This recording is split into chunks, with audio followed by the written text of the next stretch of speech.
Okay, if you're wondering about mounting a car tire, I put car tires on all my trikes because they're a trike, and this is the rear wheel.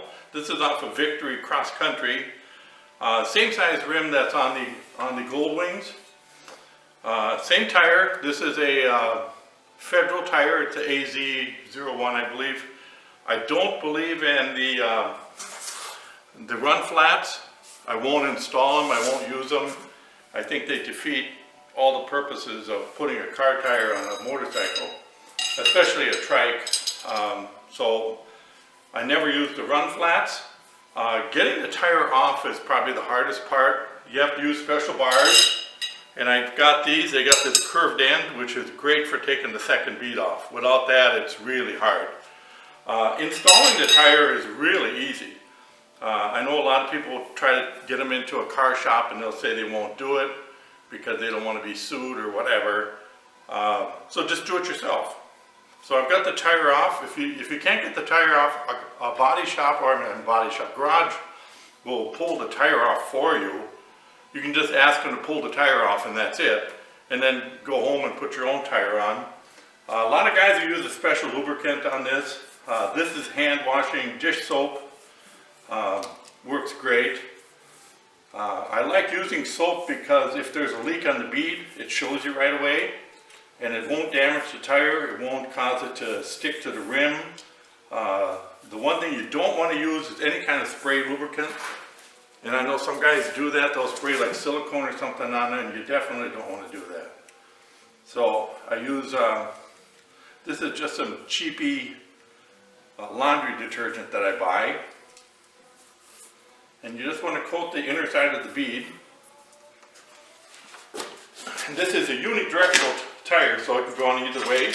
The first bead's easy. You just push it on like that. So that one's on. And then the trick is to kneel on the tire. And you only need one bar. And you just work your way around.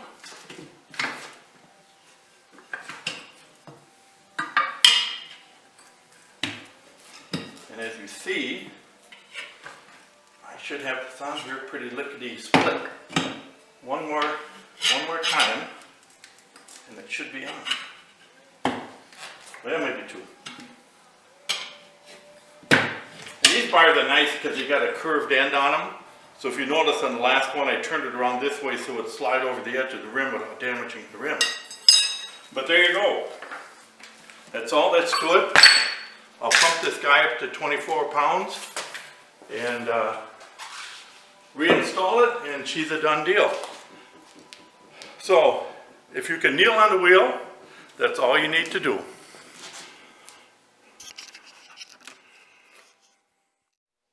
One other thing, if you want to pull the bead off yourself, this is one of the few tools you can buy at Harbor Freight that actually works right away. I've modified this one so I could do truck tires.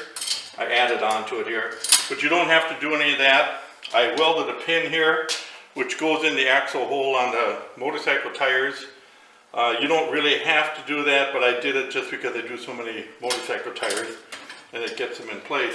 This thing works really good, and if you have a really stubborn bar or a tire, you can add a pipe over the top of this to get a little more leverage, but I've only had to do that on low profile truck tires for my own trucks. But that's really a good deal. I think they're about 50 bucks or less. Very much worth buying one of those. One more quick tip. On the Gold Wings, I never seat the tire until it's mounted. I put it in without even the bead being set. They go in much easier. Now this bike I can do it because there's plenty of room. But if you're doing it on a GL 1800, don't inflate the tire at all. Leave it off the bead and everything. Slide it in there. It'll go in there really nice. And then inflate it up to your 24, 26 pounds. And that's all that's to it.